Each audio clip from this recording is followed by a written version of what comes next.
watching the Newshour Agenda. I'm Padmaja Joshi. Hope all of you had a wonderful Holi and the year brings you great happiness. Right at the outset of 2023, Prime Minister Narendra Modi has set the agenda for his party, issuing a heads up for the general elections at the BJP National Executive. Prime Minister said that it's time to hit top gear. We have to create history, and the first electoral outcomes of 2023 seem to have already written the prelude to a script for next year. Tripura, Meghalaya, Nagaland all have a government with BJP as a stakeholder. Its vote share has improved and its tally has been healthy across all states. It is now clear that the BJP and Modi's popularity is not limited to just Hindus or Hindi heartland, but has gained a footprint across boundaries and vote banks. Is the BJP then set to encash on this momentum? जब कुछ लोग मोदी की कब्र खोदने की ख्वाहिश कर रहे हैं, जहां मौका पड़ता है कमल खिलता ही जा रहा है, खिलता ही जा रहा है।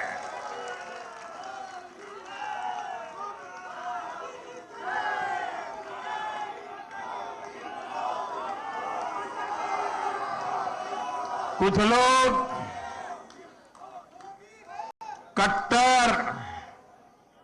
कट्टर की पहचान में लगे हुए हैं। वो हर काम बेईमानी भी कट्टरता से करते हैं। ये कट्टर लोग कहते हैं मर जा मोदी, वो कहते हैं मर जा मोदी। देश कह रहे हैं मत जा मोदी, मत जा। आज के नतीजों के बाद कांग्रेस ने छोटों के प्रति अपनी नफरत को फिर से जग जाहिर कर दिया। कांग्रेस कह रही है और अध्यक्ष उनके कह रहे हैं कि ये तो छोटे राज्य हैं, इनके नतीजे उतना मायने नहीं रखते।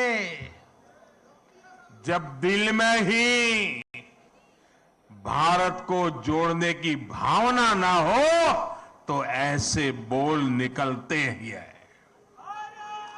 ये इन राज्यों के लोगों का अपमान है, जनमत का अपमान है।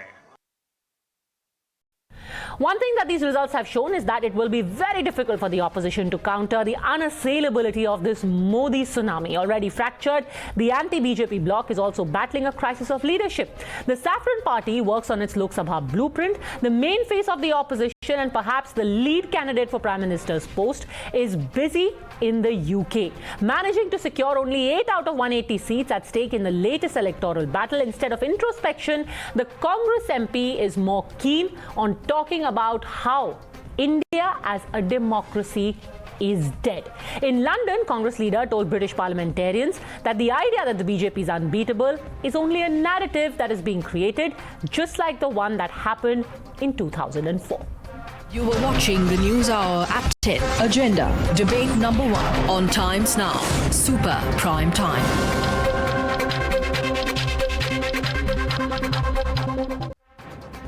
All right, joining us on the debate, we have Sanju Verma, National Spokesperson of the BJP, Sandip Ghose, author and political commentator, Rayula, Reddy, leader of the BRS, Vivek Srivastava, political analyst. But my first question is to Sanjay Jha, author.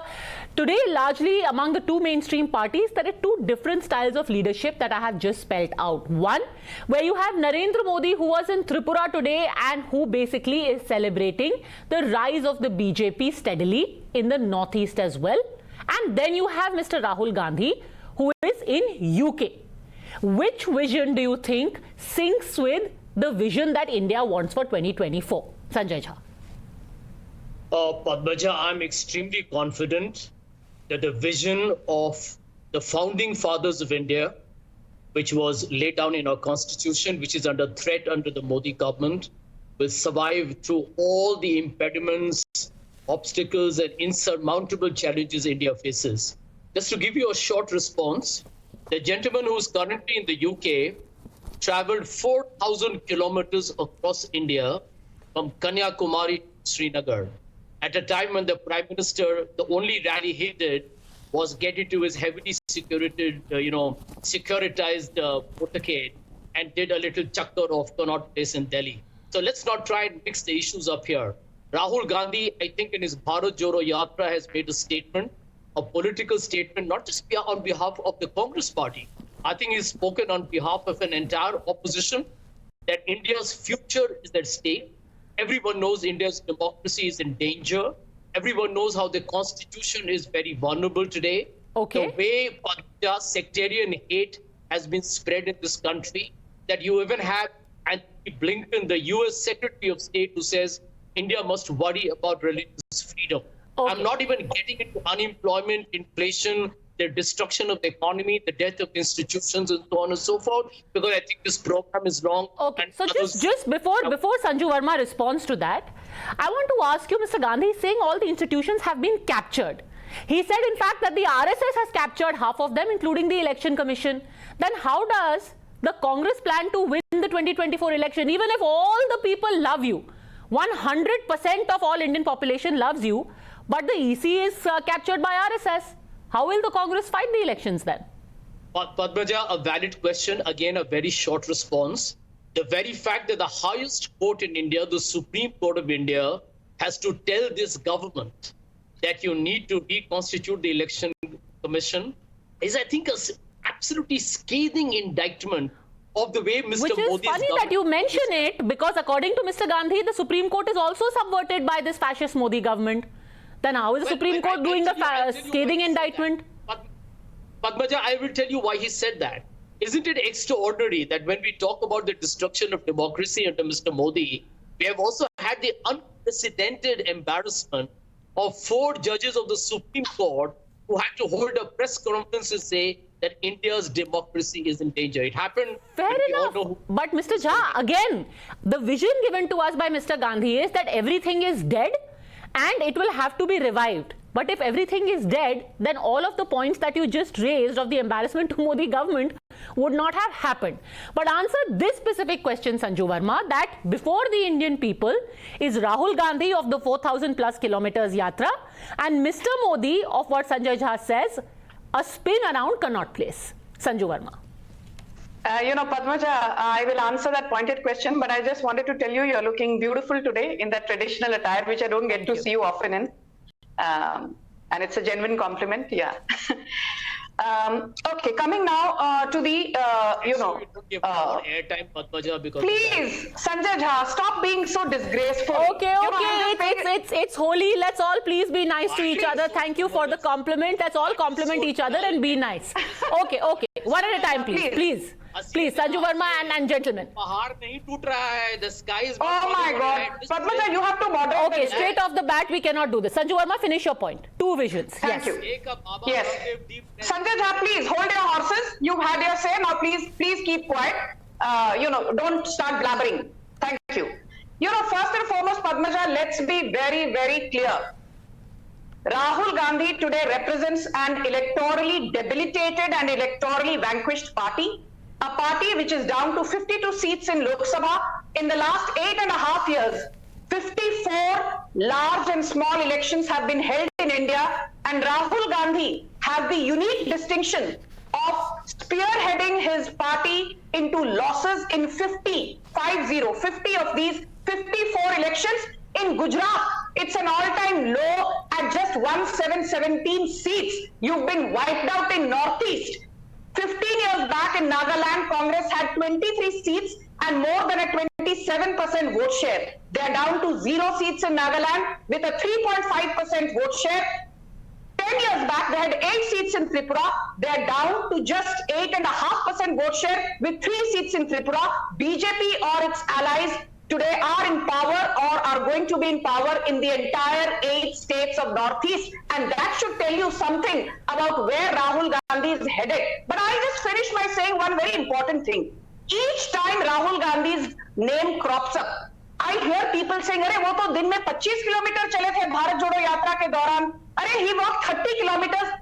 Please understand, Sanjay Jha and the rest of the Congressy cabal, if you're watching Padmaja Joshi's show, Rahul Gandhi is not a contender for the Olympics. Rahul Gandhi contender for any marathon.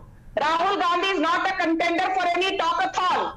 He is heading a so-called national alternative to the BJP, and he can surely do better than going on foreign soil and undermining not Prime Minister Modi. He undermined the brave hearts of this country when he called the Pulwama terror attack just as another car bomb blast, shaming our 40 martyrs. Okay, Sanjay Jha, respond. Great walker, great stamina, not that great a politician or vote catcher.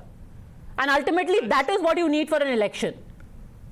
Absolutely wrong, Padmaja. Let me tell you the truth. Since we are talking of democracy and leadership potential, can the world's greatest democracy have a new prime minister in 2024 who holds a press conference, who has the confidence and the courage to take on questions from an independent media, who respects the freedom of the press, who doesn't mock the freedom of expression of the citizens? What are we talking about here? I mean, India deserves better, Padmaja, and I'm going to put my neck on the line.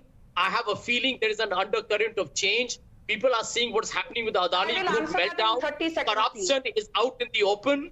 I do believe India will have a new prime minister in 2024. And by the way, winning and losing is part of politics, Padmaja. Congress has governed the country for 55 years. It's won 10 of the 17 general elections. You win and lose. That is all right. Let's ask Sandip Ghosh. As an apolitical commentator, do you think that Mr. Modi is having his India shining moment? That's what Rahul Gandhi called it at the Chatham House. Sanjay Jha feels there's a massive undercurrent that you are all missing. Sandip Ghosh. Sanjay is always very encouraging. I remember him on in 2014 on the morning of the show when election results, but he was talking about the omelette he has had and he was waiting to see the whole results go through. I remember him before 2019 when he was equally confident about how Modi will be totally routed and be thrown out. I remember him seeing undercurrents before UP elections. So whenever Sanjay makes these assertions, as somebody, I'm apolitical, but a Modi supporter, I feel very, very encouraged. Now, coming back to the point which you are making about started off with, I don't want to get caught in this political thing. Look at Narendra Modi's statement after the Northeast victories. He says, na Delhi se dur, na dil se dur. Whereas the Congress president says these are small states, it doesn't matter. Another gentleman talks of a state, another very serious, a Christian-dominated state, talks of a former ally of Congress and says he's Judas. The irony of it, not realizing Meghalaya is still such a Christian-dominated. So that is the point. Now, what we see today, Padmaja, as an Indian, I'm very proud. I'm living in the South. I see people from the Northeast coming here feeling mainstreamed with the development which is happening there. So Mr. Antony told a few years ago that, we didn't develop the Northeast because it's part of strategy. We didn't want China to come in. But that is changing. And, why do you think it's in a way, it's a shame, but first woman MLA in Nagaland, how significant it is. How significant it is for the nation to see this morning the Naga Chief Minister taking oath, sitting before the Indian Prime Minister, Home Minister, and swearing by the Indian Constitution. These are changes which are happening. Okay, you could be doing your, yatra or everything. That doesn't take away. Narendra Modi doesn't have to do a yatra. He has been a pracharak for years when he didn't know which which place he's going to sleep the next night. He has been through Punjab, through the turmoil. He has been through everywhere. So they don't. It's like me being a salesman. I have walked the dirt tracks all my life. And if today some senior person says by visiting one shop in Khandala, he knows India better, I don't have to argue with him. So, since we're talking about this statement of na dil se dur, na Delhi se dur, that should equally apply to your state, Mr. Ravula Sridhar Reddy. And that is a state where the BJP is very gung-ho. Now they want to talk about Telangana, Tamil Nadu and Kerala. Will the duri between the BJP and power reduce in these states as well?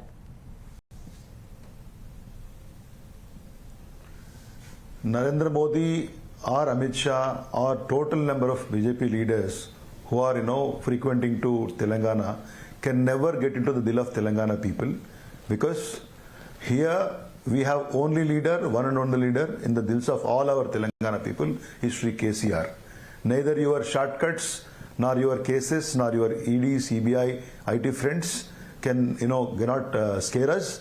And here, BRS will win again in 2023. No, sure, but give us the reason. So here's the thing, Mr. Reddy, if I pause you just for 30 seconds, ED and CBI may be about your political opponents, but ultimately the people are not voting because of ED, CBI. Nobody forced the hand of the people in Tripura, for example.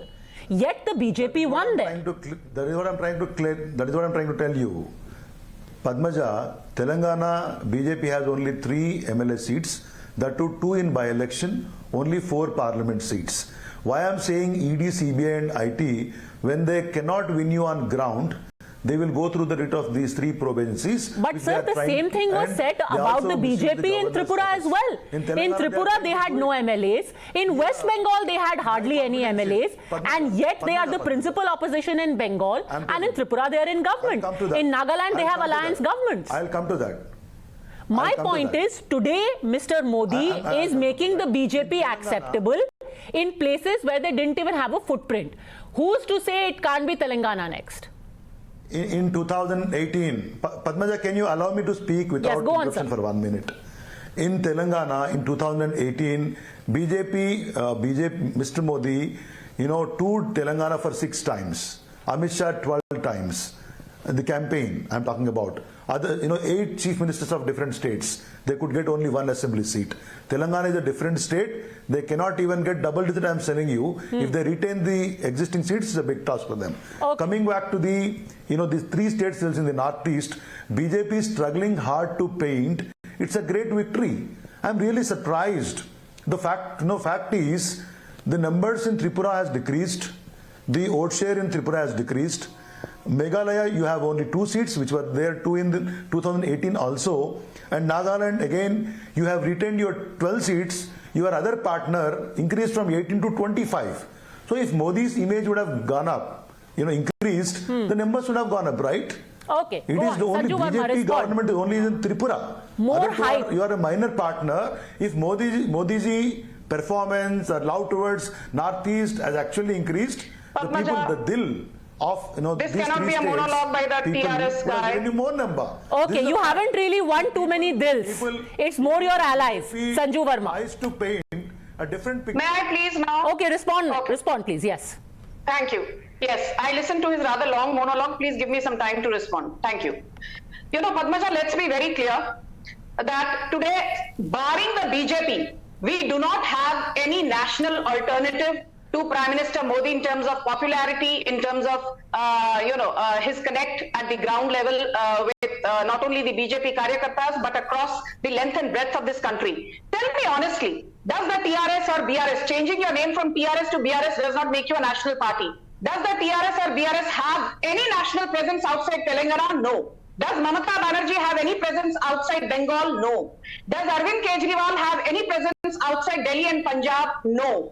Does Akhilesh Yadav have any presence outside Uttar Pradesh? No. Does Tejasvi Yadav have any presence outside Bihar? No. So the first and most important point is BJP today in power in more than 16 states on its own or with its allies is the only pan-India party. Point number 2, those people who are hallucinating, Telangana BJP has no presence. I remember in November and December of 2020, when the Greater Hyderabad Municipal Corporation elections were held, I remember Telangana spokespersons coming, and I was there on your show also, Padmaja, doing zillions of debates. They said BJP will be wiped out. We increased our tally in the Greater Hyderabad municipal polls from 4 seats to 48 seats. Okay. That is a 12 times jump. Whereas the BRS or TRS, whatever you want to call it, they were at 90 seats. Their tally came down to 56, down 38%. Then in 2020, we had the Dubakka by-polls, which is supposedly a TRS bastion, and we defeated them. In 2021, we had the Huzurabad by-polls. Again, the TRS was defeated by a handsome margin at the hands. But you can't make a government by greater municipality polls. You can't make a government at the center with the Greater Hyderabad municipality polls.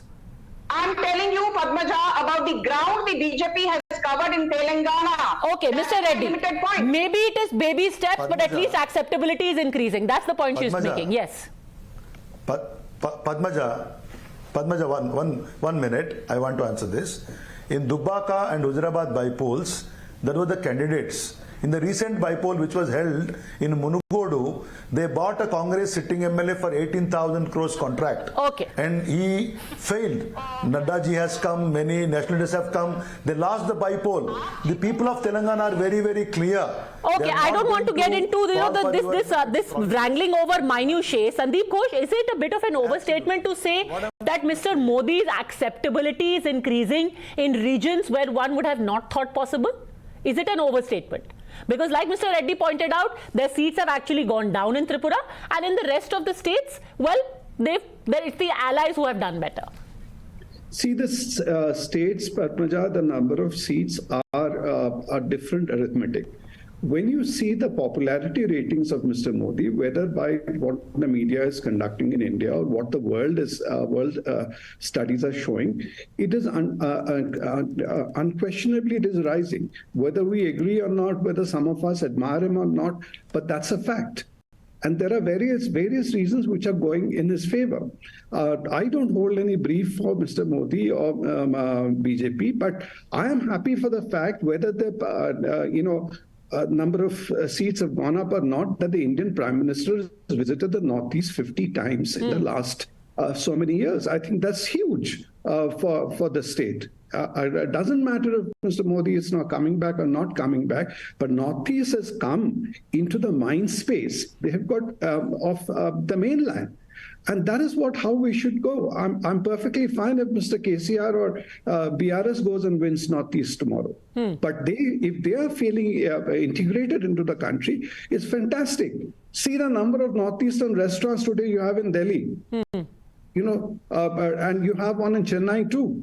How can you think of? So that is the integration which is happening. People are feeling proud. They no longer think that they are doing only low-end jobs. Look at the kind of pride. I think that's fantastic. And which is the reason why Vivek Srivastava, look at what he said soon after the results for these 3 states came in. He said Kerala is going to be next, because there is a realization that the BJP is doing incremental messaging for all of these states, whereas other parties are relying on the old tropes. Democracy is dead, aap beef kyun nahi khane dete, aap Hindu nationalist ho, upper caste Brahmin ki party ho.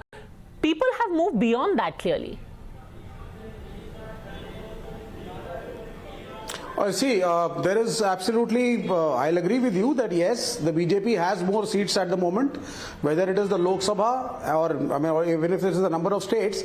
However, see, Padmaja, in a democracy like India, it is a fight about ideologies. It is a fight about what you want the nation to be. It is not just about winning or losing. What is the future of India and how do you want the state to be in the ages to come? That is the fight. So we do not believe with the policies of the RSS and BJP.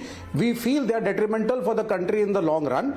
Yes, it is giving some electoral gains when there are communal fights and riots and mob lynchings and mandirs and the masjids and the dialogues like that. Yes, it is giving benefits to the BJP, but BJP might win, India is losing, that is what we feel. In the Northeast, for example, I was listening to Sandeep again, when I said that you are out of touch with what the people want, you may have a certain vision of what India needs. No, it's not out of touch. But the Indians have a very different vision of what they need.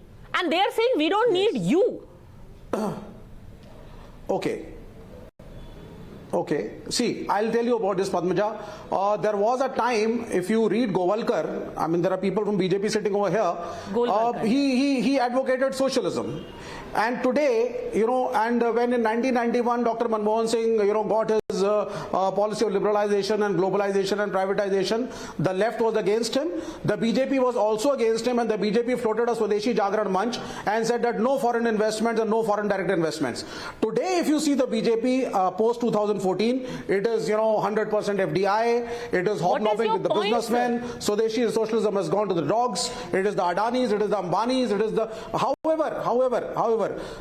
It is not necessary that you have to compromise with your ideology ideology just because it is giving some quick gains of a few years. Okay, that is wrong. The left will stick to what it thinks is right. Yes, the seats may be less right now for some time, but we are not going to compromise on our ideology. RSS used to oppose the Congress at one time on certain points. Okay. Today it is doing exactly the same thing. Okay. And when I talk to the people from the RSS, they say times have changed, so we need to adapt. I mean, so there is not a clarity of thought. Election winning is one part. That is exactly what the definition of evolution is. It's not adaptation, it is called evolution. You have to move with the times, otherwise you are going to be extinct. Evolution, it is called destruction. All right, so you are saying the left is going to stick to its ideology, whether or not people agree with it, whether or not people of India reject it or accept it. That pretty much explains the fate of communist regimes across the world, and I'm not entirely sure Pinarayi Vijayan is going to be very happy with that proclamation of yours. But I'm completely out of time. Let's see, we're less than 365 days away from the big battle of 2024. On that note, thank you very much, all gentlemen, Sanju Verma, for joining me, and a very, very happy Holi again to all of you.